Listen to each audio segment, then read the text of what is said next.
welcome back to All another right. episode. And back again. It's been like 2 minutes since we're here. It does, but unfortunately, we've got quite a slow week in the sporting world. So this is going to be interesting to see how we can muddle our way through this in the usual manner that we do, rambling about very little. Where do we start then? Who was the first people to piss us off this week? Red Bull. Just has to be Formula One. Red Bull. Formula One's always a good play. I said they'd sack Lawson at some point. I didn't expect it to be inside 2 weeks. I won't lie. Have they done it as a PR? Forgive me, is Tsunoda Japanese? Tsunoda is Japanese, yeah, but I don't think that's... I don't know whether that's played into the decision. Well, Christian Horner will be... I mean, the only thing he thinks about is his own self, doesn't he? Let's be honest. So he's preserving his own job and he's probably lining his own pocket in some way because he's that sort of cretin. I wouldn't be surprised. I just find the whole situation strange. I mean, I said from the outset Lawson wasn't the right person for that seat. I think the design of the car is a big issue because it's built around one man. And it's all played out in the media for 3 days, and then they've gone, oh, yes, we have replaced him. Well, the world knew this last Sunday, and you decided to tell everybody on Wednesday. But with all due respect to you, Christian Horner knows more about that car than any of us. He knows it's only built for one person because he's fucking built it.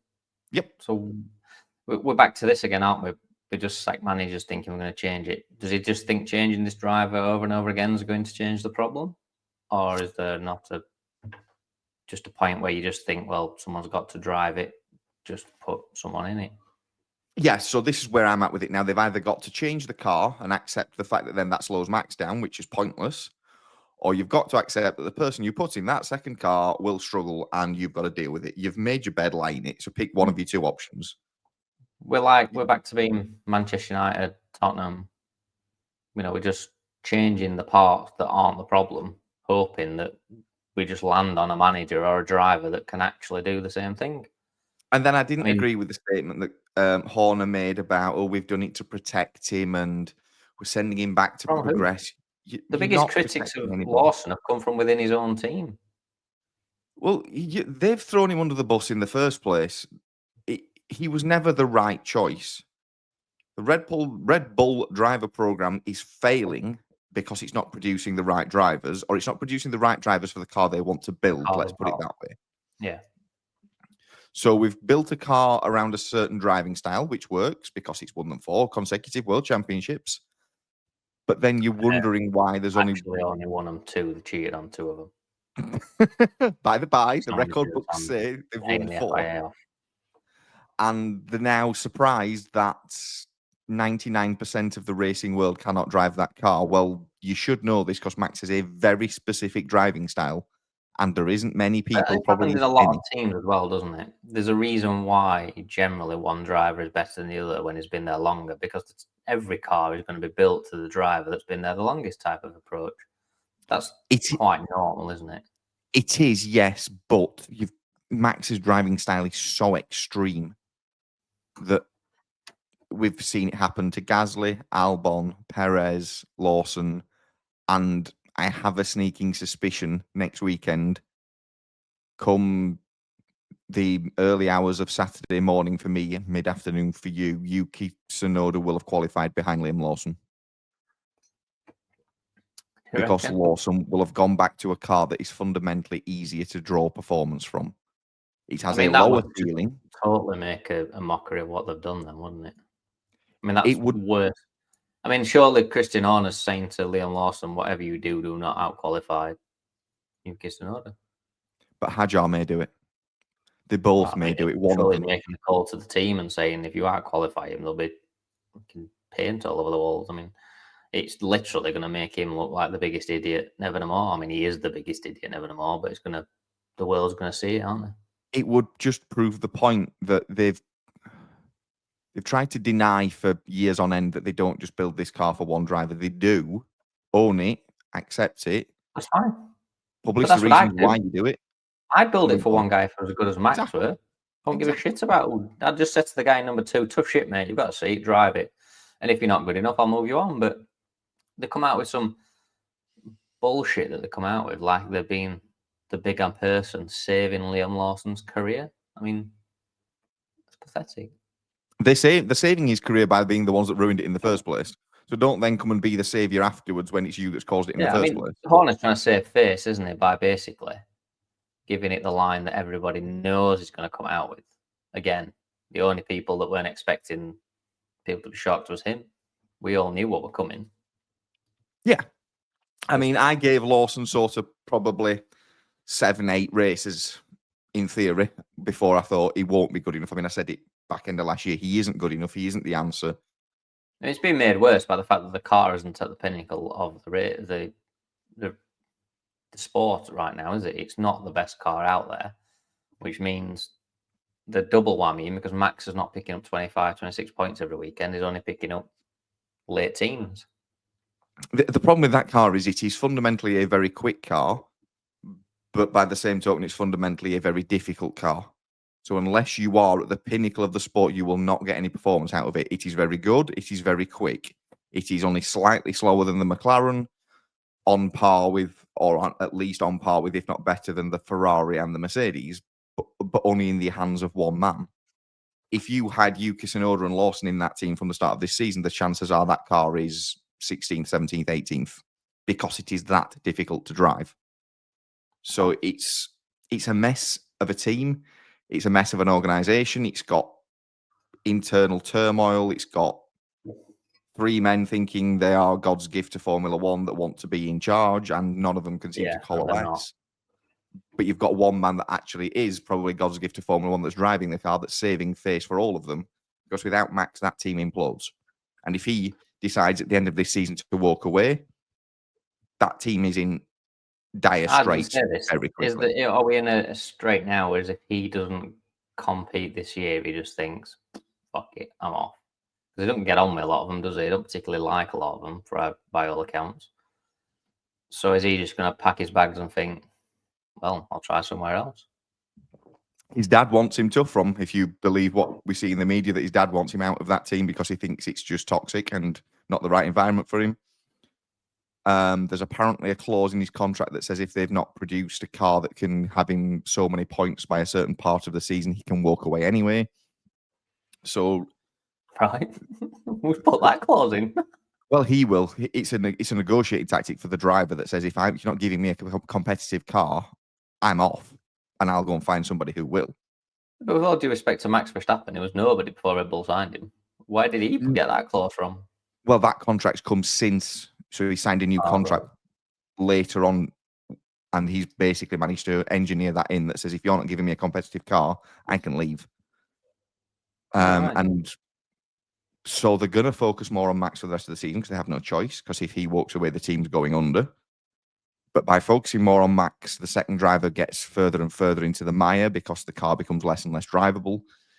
Apparently, Yuki Tsunoda wasn't picked in the first place because Red Bull apparently believed that his driving style was less suited than Lawson's to that Red Bull. Oh my! So I mean, yeah, I mean, I don't even know where this is going to end up then, because Yuki Tsunoda comes across as quite a fiery character as well. Yes, he's not going to go quietly when it does start to go wrong, is he? Liam Lawson's sort of disappeared into the mist and gone and took his other seat back, and if they sat Yuki Tsunoda 6 races in, I mean, he's liable to set fire to building or something. I mean, he looks like the kind of guy that's going to bring a shotgun in and shoot all staff. He's not the most stable man in the world. But the problem they've got now is if this doesn't work, what is plan C, D, E, F if we go down the Ferrari route? I don't mind being shit. I'm pretty good at it. I said the same. I'll quite happily drive around last all weekend. I'm not bothered if you pay me well. I mean, I won't finish last because I will knock somebody off. It's not a problem. You can put me out there. If the team need, Lewis Hamilton not to finish, I'm the man for the job. I'll just pip him into a post. Not an issue. So yeah, I mean, I'm up for it. Definitely. I don't know what they do, mate. It's gone from being a team that just can't stop winning to now a team that literally is moments away from imploding and everything going to shit, aren't they? But historically, when you look at it, and I know this has happened in other teams, so when the Rosberg-Hamilton era happened, that was fractious. When Vettel was at the height of his powers and fighting with Webber, the infighting there and the arguments. So it's not a Why I've new always thing. said I don't understand why it's a two-man sport. It's a very odd team sport because there's very little team in it. It's two individuals racing for themselves. Let's be honest, Lando Norris and Oscar Piastri don't give a flying fuck about winning the constructors' title. Not No. a monkey's given. So all this, we're a team, we're playing, they're not. And that's what happens, isn't it? It's almost like having a football team where the players win the league on their own if they're the best player. You know what I mean? You can't do that if you're trying to be a team sport. It's a very weird team structure for a team sport. It almost needs 22 individual. I know you can't have 22 teams because of the financial side of it. It needs 22 individual drivers racing for themselves with their own team behind them. Without all this, we're a team of two. You can't be a team of two when all the rewards are individual. It just doesn't seem to work. The only way around it you would do is to, I mean, this is going to be controversial and really, really out there. You do away with the Drivers' Championship and you turn it into a team sport. Yeah. I mean, that to me sounds absolutely the worst thing in the world. I can't think of any reason to even watch it then, but... True. Yeah. But that's the way you make it a proper team sport. Yeah. So like I say, now it's a team, but the only other way I can think of off the top of my head is that the second driver has to be a rookie every year. But then you're limiting the options of drivers and you're probably reducing the quality of the sport quite dramatically. We've seen... We are with the second team, but then the first guy is literally on every team. He is the main man going for the points, isn't he? They're the guys there as a... But if you look at that right now, we would then be missing a lot of people off that grid because you've got to pick them between Lando or Oscar, Charles or Lewis. But they just moved down Russell or Antonelli. They'd all be first drivers at one team, wouldn't they? And your riff-raff would just move on. I don't know. I just can't see the point of it being a team sport. It just is the least team-based sport in the world, other than the race in the same colours. Yeah, it's a team of individuals. That's all it is. It doesn't work as a team sport, does it? In that sense, no. It causes them more problems than it solves them. Oh, and it has done historically when you go back to Senna and Prost, Hamilton and Rosberg, Vettel and Webber. You've now got Max and any teammate he's paired with because it just doesn't work. It's a strange dynamic when you start delving into the reality of Formula One in that sense, because, like you say, it's a team sport that the team doesn't really coalesce that well most of the time once you become successful. It works as a team sport if you're sober and you're crap and nobody cares. I mean, it's going to implode at McLaren this season looking at it right now, isn't it? Because they're going to go tit for tat all season, and at some point, if you're team principal, you've got to make a big call because you can't have them fighting every race because they're slowing each other down. They're going to end up crashing into each other, which, if you look back, most teams have had team accidents across the season when there've been two cars that have been decent, both being fast. So they're going to have to separate them, aren't they, and say, right, you're not allowed to overtake him today. You're not allowed. Whoever's into the first corner wins the race type of approach, and that just diminishes the sport, doesn't it? Really, it does, and also the kind of niceness between Lando and Oscar won't last. That comes to an end at some point in this season. From my point of view, I don't want it to last. I want Lando to think of him as the enemy, not his best mate, because that's the mentality he needs to have. If Lando's best mates with him, I mean, we've seen it with George, haven't we? There was a bit of fracas the other day. George said something to him when he walked past, and Lando said something about that's getting old now. And it's kind of, I know they are all mates, and you can have mates at work, but when they step on that track, it's got to be, I need to win. I don't care whether we're playing paddle tennis or golf with each other tomorrow. I need to beat you at all costs. And if they can't be friends afterwards, then that's just tough, isn't it? You're not there. Yeah, absolutely. You're there to win the fit. If Lando and Oscar are still friends at the end of the season, I would be probably more disappointed in Lando because he's not took it serious enough. I'd be disappointed in both of them because I think Oscar has got that mean streak in him, and I think if he, I think right now Lando's in trouble Because Yes. if that's the fastest car on the grid, I don't think he's the best driver of the two right now. I think he's up there, but I don't think he's clearly the best driver. I think he's got fundamentals that make him better than Oscar, but I think Oscar's got the mentality and the head to win more than Lando has. Absolutely. I think Lando's fundamentally a quicker driver overall when you look at it, but I he's think he got proved that last season, didn't he? For a good chunk of the season, he just seemed to be able to. It flowed better for but Lando. he's too prone to throwing He's in more weekends like seasoned, we isn't had he? last weekend. Lando's where been there, we what, 4 years, 5 years now, racing? 4 No, years? he's been there since 2019, so this is his 7th season.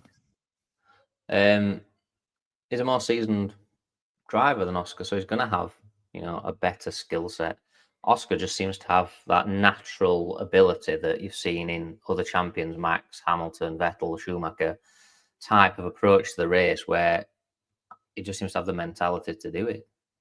Yeah, I think if Lando has multiple weekends like last weekend, that becomes an issue where we don't qualify brilliantly. There's a mistake on lap one, main race. Granted, I think the car and the tyre issue ruins that race, but it was just always a step behind last weekend. And if that becomes if that becomes a thing, you've very quickly got an issue. I mean, if we go back to Japan next week and he's on pole and wins by 20 seconds, you think fair enough, China was a blip. But it's if the China blips become 3, 4, 5, 6 times a season, that then all of a sudden that's a quarter of a season, that's not a blip, that's a problem.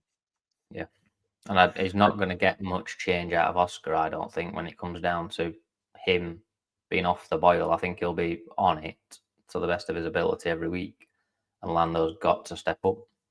Yeah, because if Lando has a particularly off week, all of a sudden George Russell's there, Max Verstappen's there, Ferrari, when they're not disqualified or in a hedge, might be there. So it's quite quickly a bad weekend becomes a disastrous weekend with how things could play out, especially if the others do sort out the cars to the point of they're within a tenth of the McLaren within the next sort of couple of months. So is George in the running for a title then, if he can? No? He's currently making the most of a car that is probably third or fourth best, although Toto apparently this week said they are clearly second best. I don't know clearly based on what, besides media PR. He's executing brilliantly. He's probably at the top of his game as much as we've ever seen him in the sport. But there's fundamental problems within that team, within that car that will hold it back. It only works when it's cold. It's a bit of an issue. It's usually hot in Formula One, so making a car that works in the cold is backwards. Yeah. And I'm not great if UK, the rest of it will be pretty grim. And I'm not sure George has got that. No, he hasn't. There's something in Formula One, and I can never put my finger on it. But two or three things this week saying how good George is, how he steps up his game. I still see him as English, and very, very English to the point of it's almost Queen's English or King's. Yes, and I can't think of many people that are Queen's English nice that win very many things. No. You have to be able to go in the trenches. You have to be able to dig deep, win things when it's just not your day to win it. And I just don't see George having that. It shows it on the very rare occasions, like Spa last year. I know he got disqualified, but that's in the end not really his fault. But the balls to call the one stop and held off Lewis for the rest of the race, that was like a moment where you thought, yeah, there's something here. And the first two races of this season, he's driven that Mercedes anonymously around the track, kept his nose clean, not really been involved in anything, and got 2 podiums. Now, that sort of consistency is what you need. But I'm just not sure the car or him have got that next step yet. I'm not saying it won't come, but for this year, comes to that point where you're wheel to wheel with the guy you're racing for the title, doesn't it? And you've got to be able to just go places that he probably can't go. And that's, as much as I hate Max, is something he can do.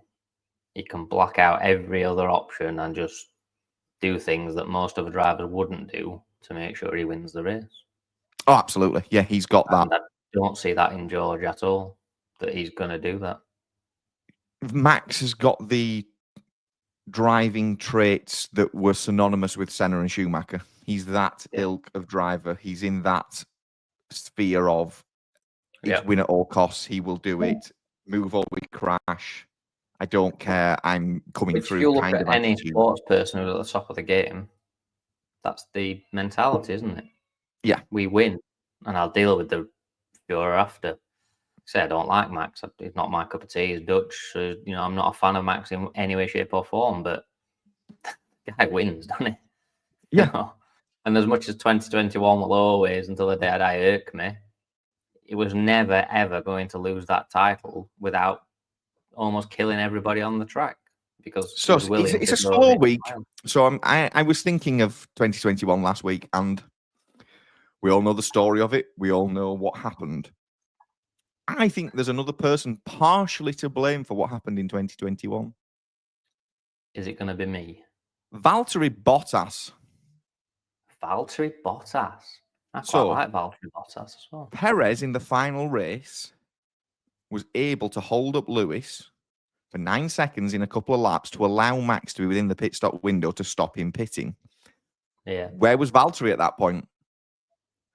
Sunning himself on a beach, 40 seconds further down the road, not being involved. If he's there to do what Perez does to Lewis, the other way around, he's there to help. He wasn't. He was just nondescript and was pointless. So I'm partially blaming him. But anyway, that was 4 years ago, so we won't go into that anymore. But there was just a little tidbit that I had in the middle of this week. Not allowed to talk about that because it will end in a tirade of me swearing a lot, and probably. It would end up in the end of this podcast because I would very much swear about an Australian man. I did nearly have to buy a new TV when it happened, so never quite saw it. But swiftly moving on. Yes, swiftly moving on to a much better topic that was England beating Latvia. Yes. Right, so let's talk about the good things that happened. We won. Yep. We scored 3 goals. Yes. See, positivity. Here we go. I'm going. We didn't concede any goals, so we don't automatically get demoted from the World Cup, like I suggested. The young players played really well. Mm-hmm. The older players, not so much. But the young lads were very good. Lewis Skelly was good. Rogers looked good. There was another lad whose name I can't remember who looked good. So the young lads were good. The older lads were pretty much the same as every other time I watched them. I didn't see anything that they did different. There's a massive furor going on at the moment. So we've gone back to Gerrard and Lampard can't play together. We've now got Bellingham and Foden can't play together. And I don't know about you. I don't know what your thoughts were on the Gerrard Lampard can't play together. Rubbish that was. If you've got 2 players like Bellingham and Foden, you have to find a way of getting them both on the pitch. It's not a case of, getting them both in the squad. So why can't we utilise one for an hour and the other for half an hour and then vice versa the next game? Why is it one's in and one's out type of approach with England all the time? Why is it Gerrard or Lampard? Why is it Bellingham or Foden? Why can't we have multiple players in positions and utilise them as a squad throughout the qualifying, the World Cup? It just seems to be a permanent problem that we've got to pick one or the other. And I don't see that in any other country. It's a permanent problem for England because it goes back to something we were discussing last week. So we have to stop picking a formation and then putting players in it. We have to look at the players that we want to use and build a formation around them. We're doing it backwards. He's saying he wants to play a 4-2-3-1, for instance, and then going, right, what players fit into that? No. What are your best players? What are their best positions? Best informed players, and let's get them on the pitch in their position. Build the formation around where they want to be. Within reason, obviously, because if your best 9 players are strikers, we can't play 9 up front. But against Latvia, we've played. I mean, there was no reason why we couldn't have, for instance, played a back 3 with Declan Rice in it, because we were doing very little defending. Your 2 wing backs didn't need to be wing backs, could have been actual wingers and played right up the pitch. You could have had one midfielder in there. You could have had Bellingham and Foden and a striker. So you get everyone in, playing in the positions, and we're attacking. We play the same formation against Latvia as we would against Brazil. How does that work? We're the only I don't nation I in the world that don't get it. can't change. We've got a back four against Latvia.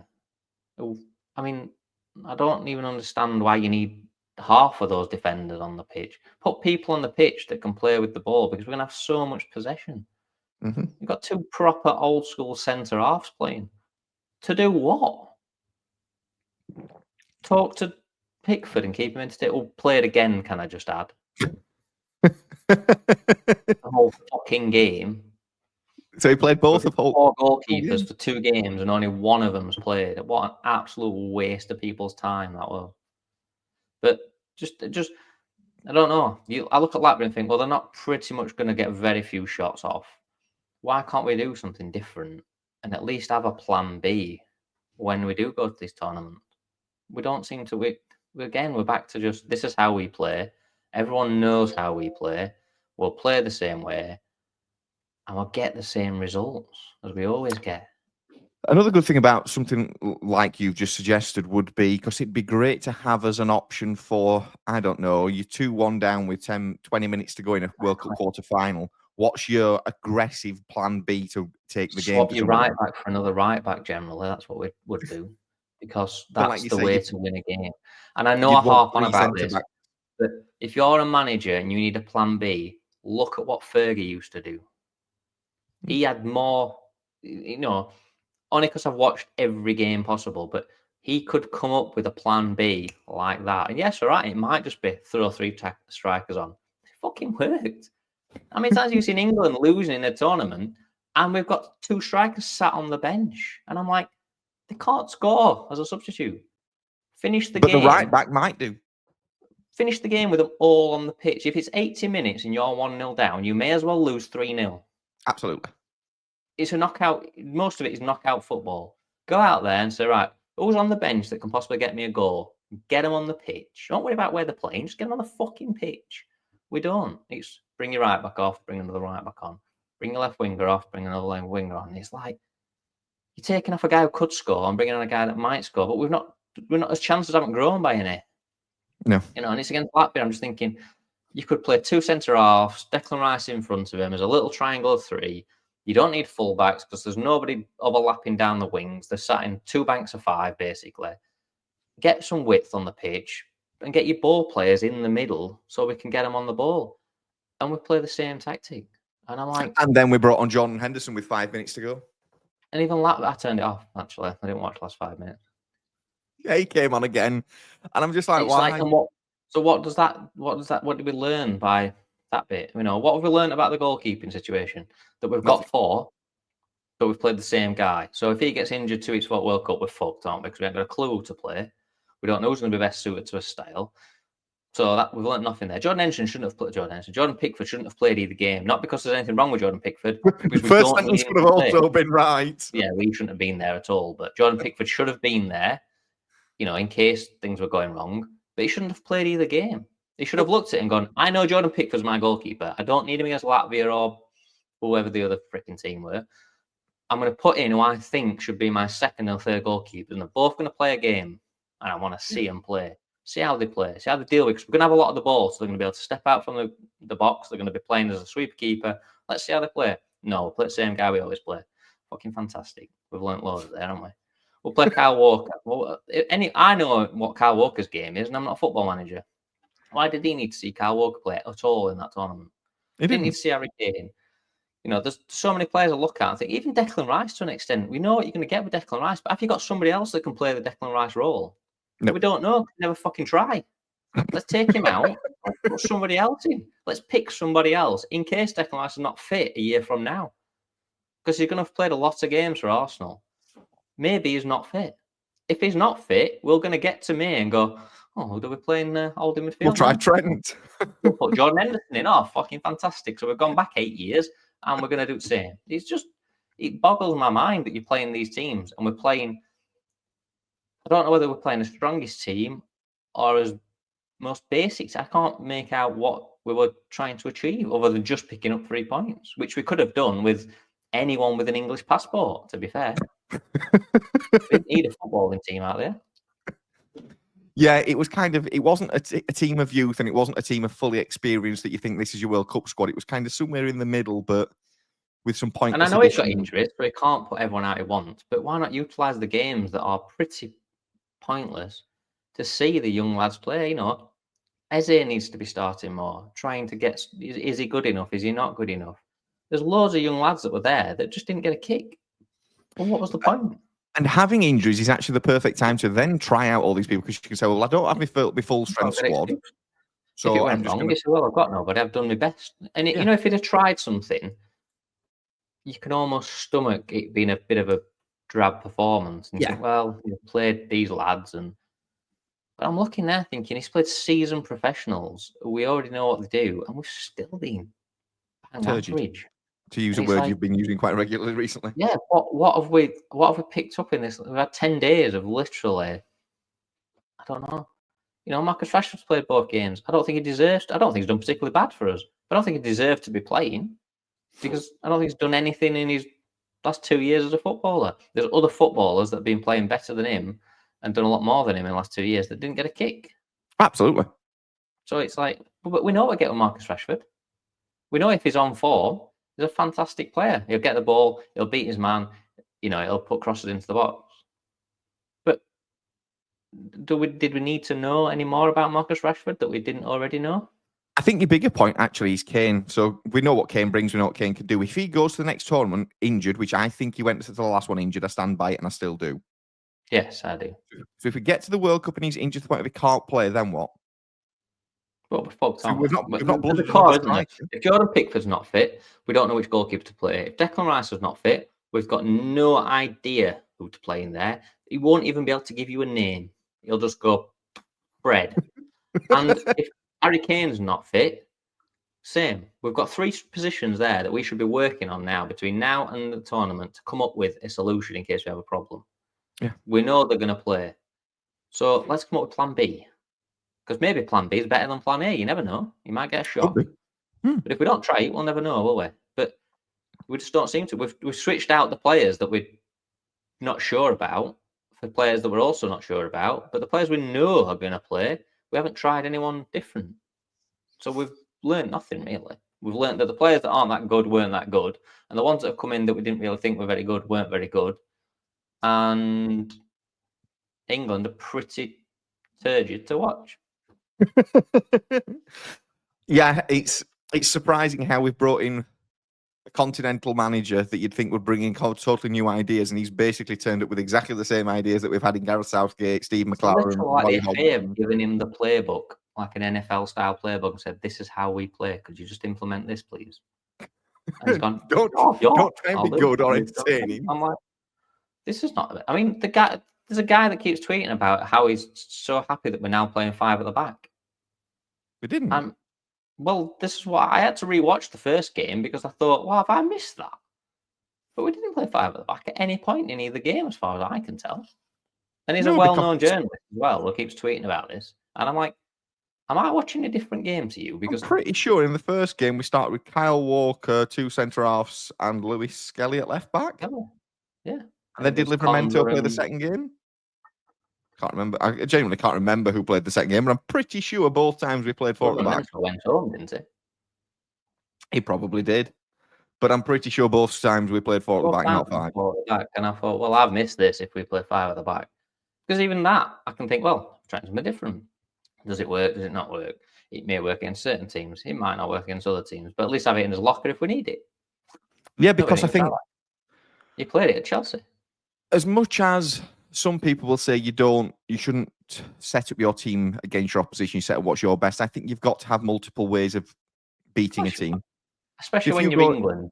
We're not renowned for beating the best teams in the world. So let's have, let's go into the tournament when they don't know if we're going to play back 4 or back 5. They don't know if we're going to play a midfield 3 or a midfield 2. They don't know if we're going to play 2 up top or 1 up top with 3 off him.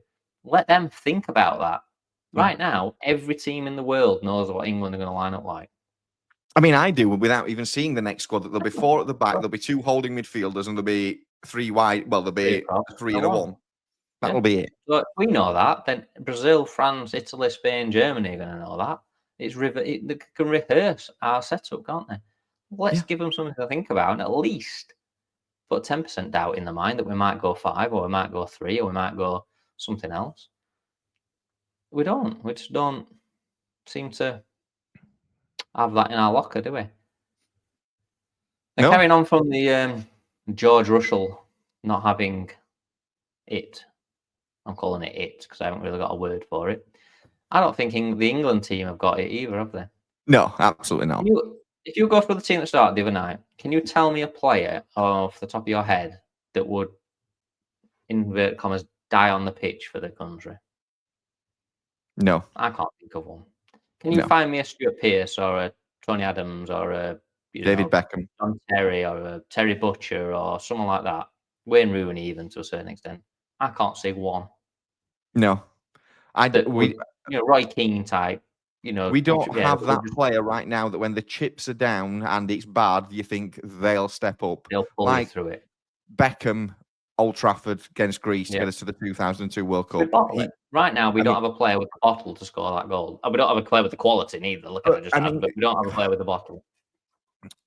Beckham gets all the plaudits for the free kick at the end of that game. Go back and watch the performance of David Beckham for the whole 90 minutes. He single-handedly keeps and he that did it team on more going. than one occasion. He did it in the World Cup. I can't think where it was.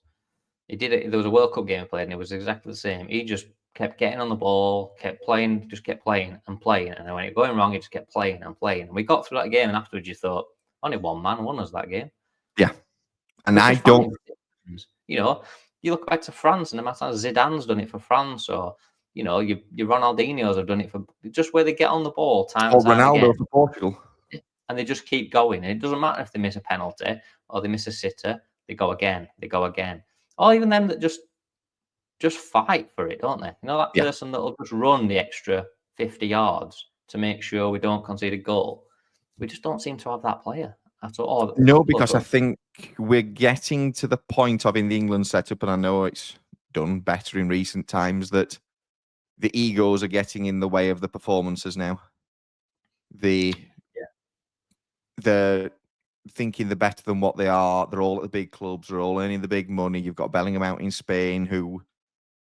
Well, if I had enough people that listen to this, I would get some flack with this. He has a bad attitude and it needs curbing quite quick. I was going to say to you, almost say to you, not overrated, but is he overhyped now, Bellingham? He's overhyped because his ego is getting above his station. I've watched him play for Real Madrid. I've actually watched Real Madrid recently quite a bit, and his attitude is horrendous, mate. Yes, it is. Absolute. I'm a superstar towards the referees, towards the fans, towards the opposing players. I know I've said a million times, the best players in the world will be arrogant, but the most arrogant people in the world are the best players in the world. He isn't either. He ain't good enough to be that arrogant. He's won nothing.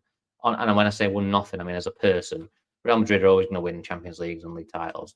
Doesn't matter whether you're Steve McManaman or Jude Bellingham, you're going to get picked a winner's trophy. But he's done nothing to be able to stand there like he's Eric Cantona or Zinedine Zidane, because he's nowhere near any of those level. And if he carries on like he is, he'll never get there. But are we just playing him here for England now because of who he is? Because absolutely. He plays for Real Madrid. Because you're talking about Foden or Bellingham, and Foden hasn't played well for England recently. But Foden's got, and I don't like Man City players at all. He's got no arrogance about him at all. He has got quality, but he keeps his head down and he works hard. If Jude Bellingham carries on like this, it's time to just leave him on the sidelines because we don't need the Jude Bellingham show. No, and it's going to become a... More recent times, Grealish has done it. He was exactly the same. But when I go back, it's the Gaza show. All the talent in the world, all the ability in the world. But it all became the Gaza circus. The drinking, the messing about, the caught the antics on the training pitch. They're not being prepared for games. They're being sort of slightly out of shape. The whole tournament and the whole camp became around Gaza, and if we're not careful, it will become around Bellingham, and it won't be to the benefit of him, and it won't be to the benefit of the national team if his attitude isn't curbed. Of you need to stay a little bit humble here, and I know that's been a bit of a funny statement in football recently with the whole Man City Arsenal thing, but I think Bellingham's losing that humbleness of where he came from. And like it's now just I'm amazing, I'm the best thing, and I don't like it. And I get there has to be, like we've always said, the best have got to have this arrogant, slight nature. But like you've said, you've got to be good before you can have that arrogant nature. And I think if you're going to have that attitude, you've got to be good enough. A pride comes before a fall. Kind of, he's in that situation of somebody's going to bring him down to earth with a bump at some point. I think if he's not careful.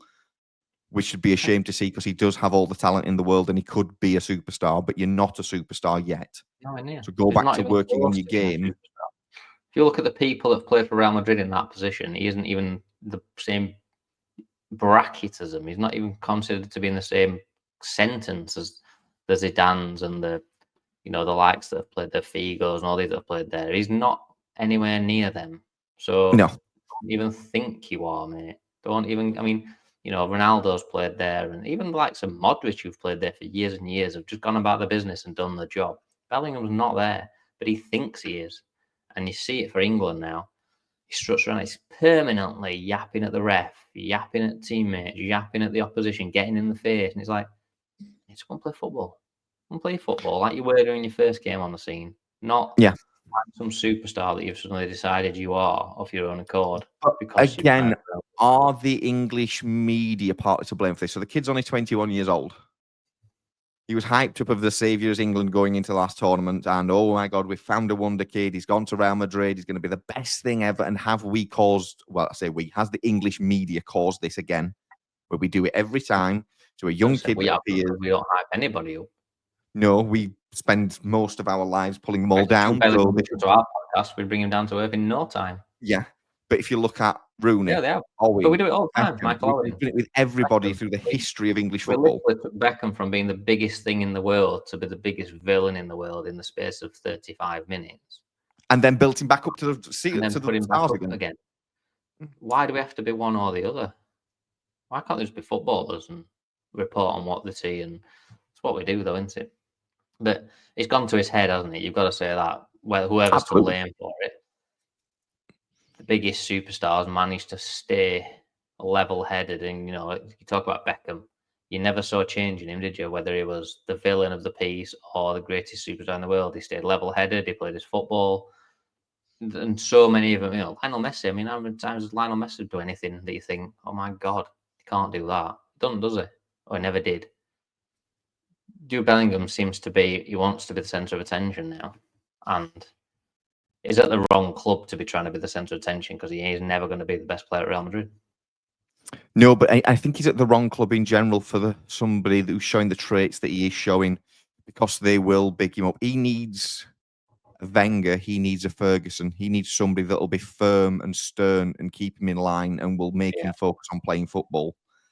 And I'm not sure he'll have that at Madrid because they like to let the players be a little bit more, exuberant and flamboyant out there. What they call them, Galacticos, don't they?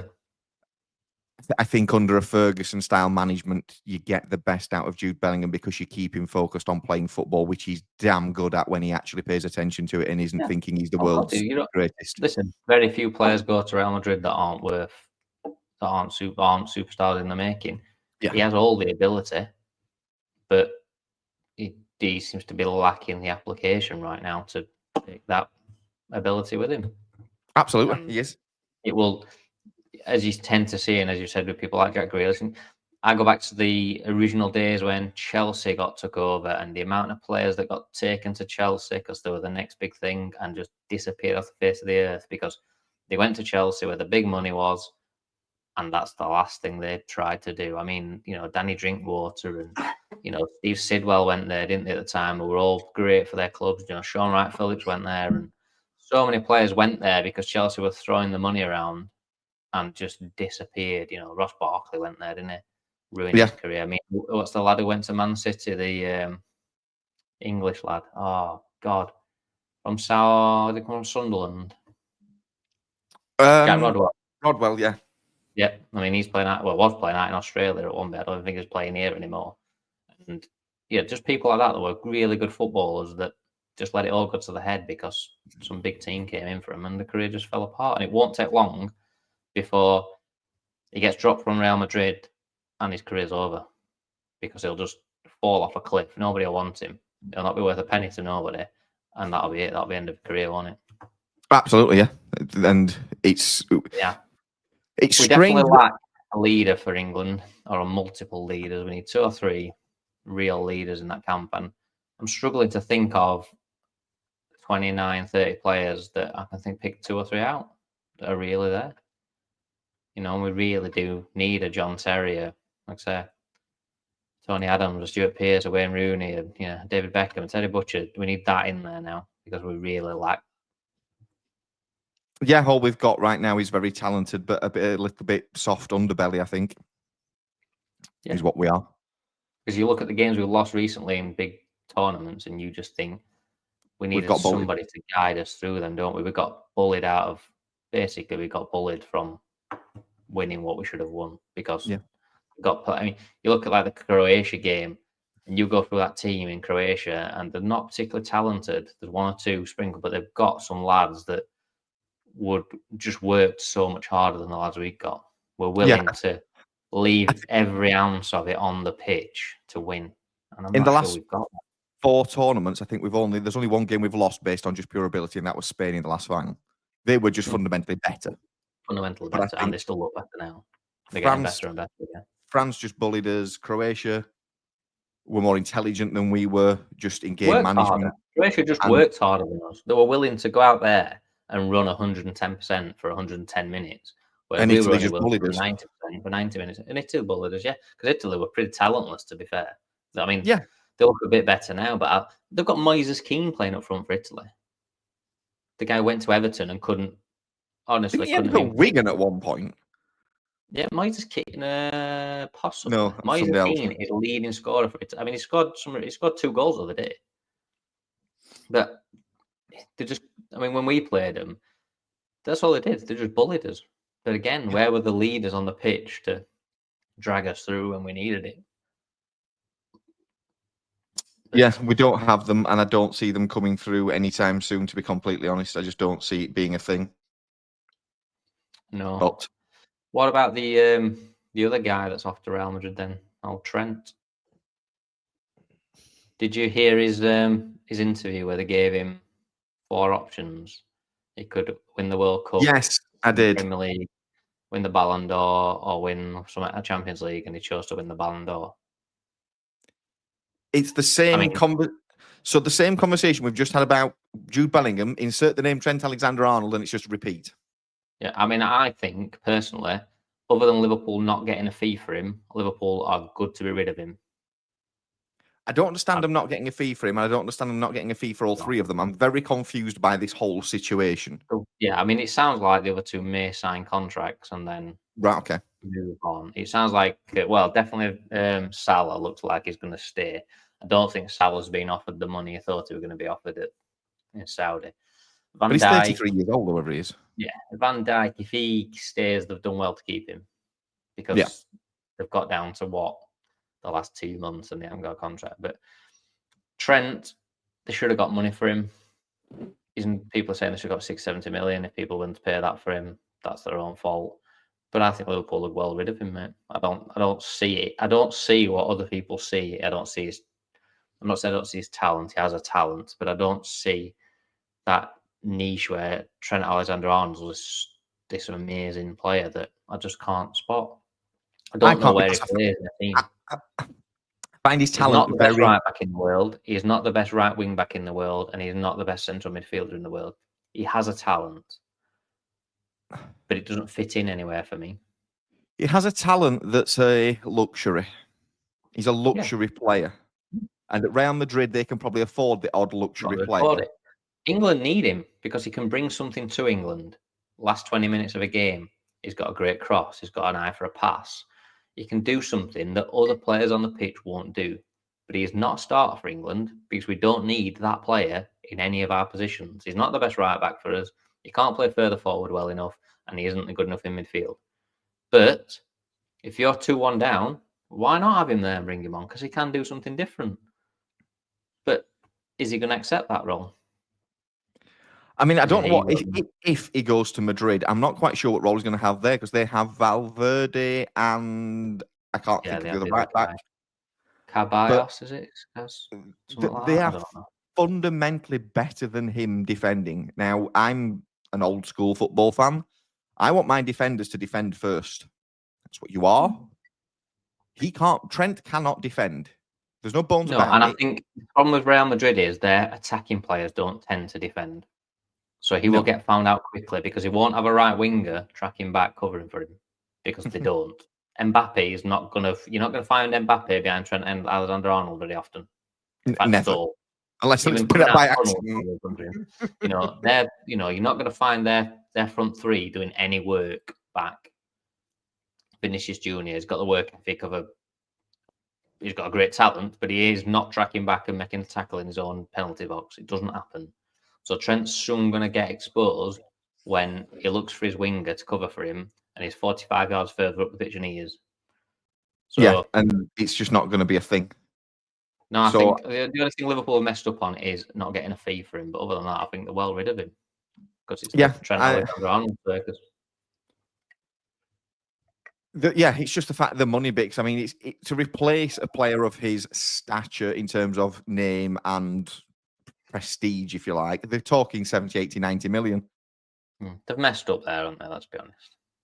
And surely this hasn't come as a shock. And even whether you value him or not, somebody else values him at 50, 60, 70 million. It don't matter what you value him at. If somebody's willing to pay 70 million for him, you should have got 70 million for him. The only problem is if he's just refused to leave and just said, "I'm running my contract down. I'm not moving." How many players do Real Madrid get and not pay for him? Everyone they seem to get, they don't chuffing pay a penny for him. And they don't pay for Mbappe. They don't pay for nobody. These fuckers, they just get one for free. But was that the agreement? Runs the contract down and leaves. But is that what Real had said to Trent? We'll have you, but we're not paying for you. So run your contract down, and we'll take you for free. And he might have agreed it because the Trent to Madrid story came out 2 summers ago or last summer, I can't remember. And he was out in Spain with Bellingham. And how many years did Mbappe going to sign for him? 2 seasons, 2 summers they were going to sign for him, and then finally sign for him for free. But it lines their pockets, doesn't it? Because the 60, 70 million they would have paid Liverpool, he'll get in a paycheck over so many years. So, yeah. And they're not going to fail financial fair play while having all the best players in the world. I mean, not actually bought anybody. I mean, they're technically making a profit because they're selling everybody on. Great business model, to be fair. They're actually quite good at it. Sell all their old players to Man United. Just for you to ruin them. We're talking of a lot of money. Southampton have been at it again. They want 100 million for Dibbling. Yeah, I saw this. We've played 17 games. 100 million. Based on what? Again, what? How? Based on either an owner or a manager being absolutely drunk out of his mind at the press conference, I'm guessing. 100 million.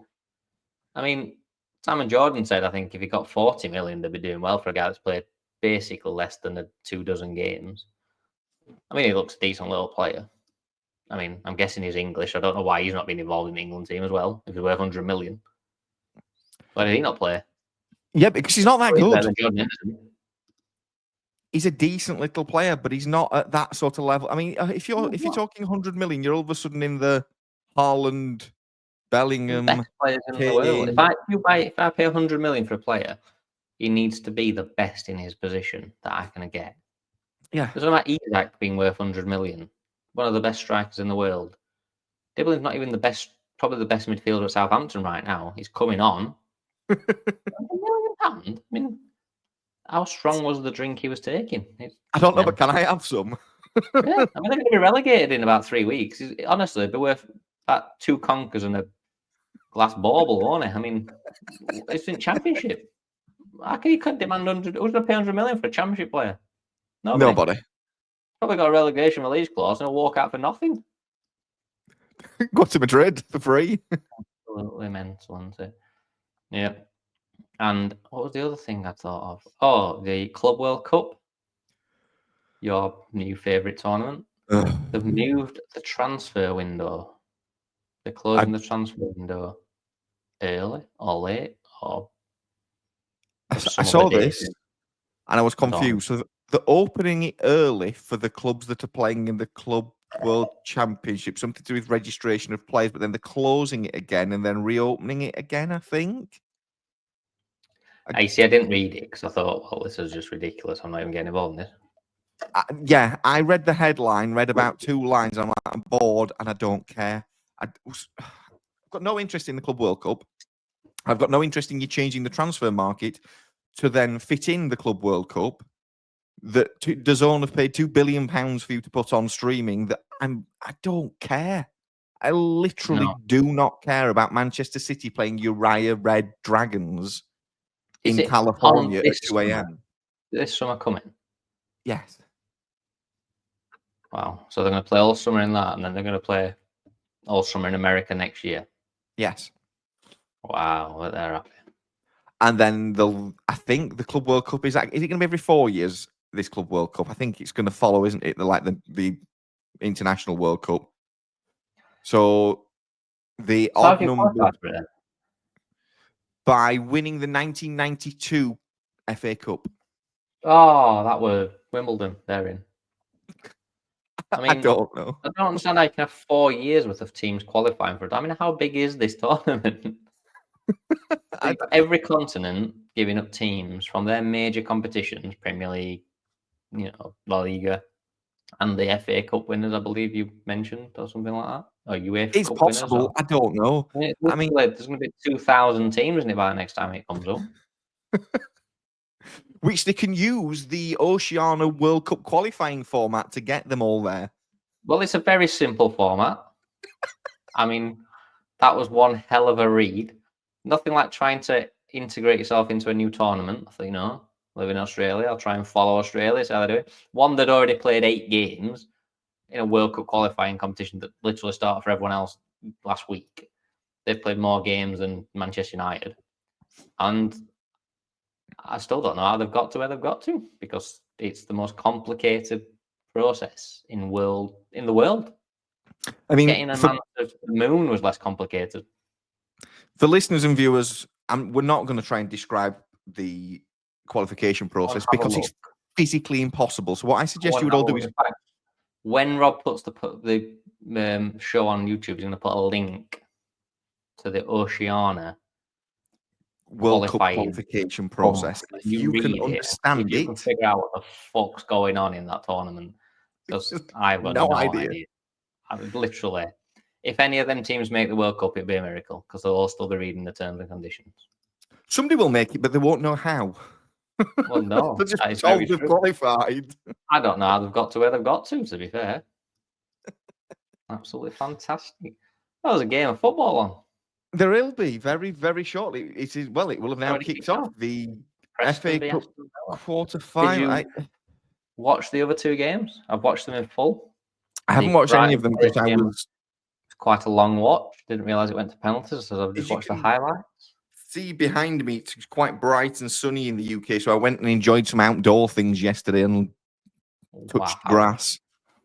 Yes, Forest Brighton went all the way to penalties at 0-0, which was a long, long watch. And then almost as long as this podcast. Who was the other game? Why can't I remember the other game? Fulham lost 3-0 to Crystal Palace. Oh, I watched Fulham live. Yeah, they got battered. Palace. Why are Palace so good all of a sudden? They're quite boring, but they're very efficient and very good. It's Eze's got a nice goal. They were decent. I mean, the FA Cup has always got a certain draw to it, but you've got to say, if Man City don't win it, what's going on? Yeah, well, I did think, how good would it be if Bournemouth can beat Man City later today? Because as a neutral, it would be absolutely fantastic. Forest, I'm guessing Villa. They're playing Preston. Villa Bournemouth. Palace, Forest, Villa Bournemouth. That would be class. Yeah. Oh, something we didn't cover quickly. I told you Liverpool would win League Cup. Yeah, that went well. What happened there? Liverpool didn't win the League Cup. And my Welsh friend, who is a Newcastle fan, thanked you very greatly for saying that Liverpool would win the League Cup. Oh, Nobody else from Newcastle has thanked me, and they should, because I've literally helped them all. I mean, I never saw that coming. No. Liverpool bottled in the Champions League and the League Cup in space of 4 days, didn't they? Yep, they did. And now Yeah, Newcastle are Wednesday loving night. life. All the people online that are saying, "Oh, it's a Mickey Mouse Cup," absolutely loving it. Well done. They should have a trophy parade, and they should build some statues for people. I don't want a trophy for 70 years. I know it's like to not win one for. Well, look, Arsenal fans, they've not won for 4, and they're dying. I didn't know not won for 70 years. They should. Anton Deck were on there a lot, weren't they? They were So loving life. basically, Newcastle were as bad as England. They did a post into Newcastle days since our last major trophy was won. Newcastle won. Man United 302 or something. Man City 313. It was like, yeah, fantastic. They're all over it. Now The people last thing- trying to take away from the fact that they've won the League Cup and they don't think it's a major trophy. If you're Man City, then maybe not, because there's bigger things. But for Newcastle, that's unreal. Well done. We've taken up a lot of people's time today, but I do have one last complaint I want to make. Because it's not like us to complain about anything from the sporting world. However, why is the Premier League returning on a Tuesday and a Wednesday night? Yeah, why was there no games this weekend? I don't Because of the understand. FA Cup. But there's only 14 or 5 teams in it. And allowing teams to return from international break. But then why are we now going to return the Premier League to Tuesday, Wednesday, Thursday? If we're not going to play it this weekend, just leave it while next weekend. So I take it's Tuesday, Wednesday, Thursday, then we're back Saturday, Sunday, Monday, or whatever it'll be. So we play Tuesday, Wednesday, Thursday, and then Saturday, Sunday, Monday, and then the Champions League's back on Tuesday. Oh, the Champions League's back as well. Is it Man U, Man City? It turned into quite a busy period, actually, in the end. So we've got everybody playing 3 times in 7 days, and I just find it all. I don't know why ridiculous. half of the teams couldn't have played this weekend. Like Exactly. you normally would do. I mean, if they can play in the FA Cup, they can play in the Premier League. Sure, I don't understand. I don't get it. It doesn't make any sense ridiculous. at all. I mean, I think they've just not wanted to clash with the FA Cup is what they've actually done, to give the FA Cup the kind of the front centre stage. Yeah, that's the word I'm looking for. Interesting. Because it needs it. But yeah, that was just my final complaint of another week of sports. So, as always, thank you all very much for watching and listening. We do greatly appreciate it. And we will be back with you all again probably next week if he can be asked to turn up. Yeah, I'll be here next week for Japan. Maybe not the week after, though.